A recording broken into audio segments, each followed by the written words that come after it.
Instagram પર 60,000 followers થઈ ગયા. ખુશી તો જો આગળ હું થયો કહું. આ તો સસલો પર કપા વીણવા આવ્યું. મેં તો કલાકમાં ઠેલી ભરવાળેના ભાઈ તો કાઈ વીણતો જ નહીં. હવે શેલી વીણી છે એટલે કપાસના માથા કાપીને ઢોરાને નાખી દે. આપણે માથા નથી કાપવાના, આપણે કપા વીણવાનો. દાતાડો ખોવાનો છે એટલે આ રીતે રાખી દેવાનો.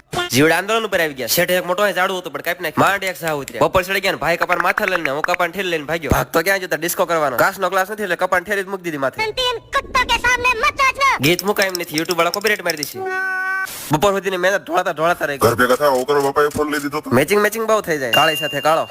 સાની માની પીલે બહુ નખરા કરતી નહીં. મારા વિડિયો તમે ટોપા કોપીરાઈટ મારી દે. બધાને હાગમટે પાઈ દીધા ને આપણે બે ગયા બપોર કરવા. પાછો આપણે વાડીમાં કેમ એડિટિંગ કરવા, કેમ કે બપોર માન ટાઈમ મળે. આયા બેન હું કરું એડિટિંગ. બોલ ઉપર ક્યાં સુધી દેવ સાનામાના જામફળ ખાય છે.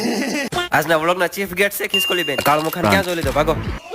ભાઈનો ફોન આવ્યો, મોટો ચાલુ કરી દો. અત્યારે કઈ વાળવા નથી એટલે પાણી પાછું કોમ જવા દેવી. ભત્રીજાને કપાઈ વીણતા શીખવાડી દેવું. લે જોઈ લે દુનિયા. દિયા થમાયનો ટાઈટ તો ફરી વળી છે હવે. આ જીવડાએ હું ધારી છે. કપાઈ વીણી તો હાથમાં સુગંધ આવે છે. સાંજે જવાનું એક સરપ્રાઈઝ જગ્યાએ પેલા પપૈયો ખાઈ લો. આને ક્યાં મળતા આવડે. કાઈ વાંધો નહીં, સાફ કરીને પાછી ખાઈ દઈશ. નો ભાડો એમ ખાવશું ને. અરે એમ થાય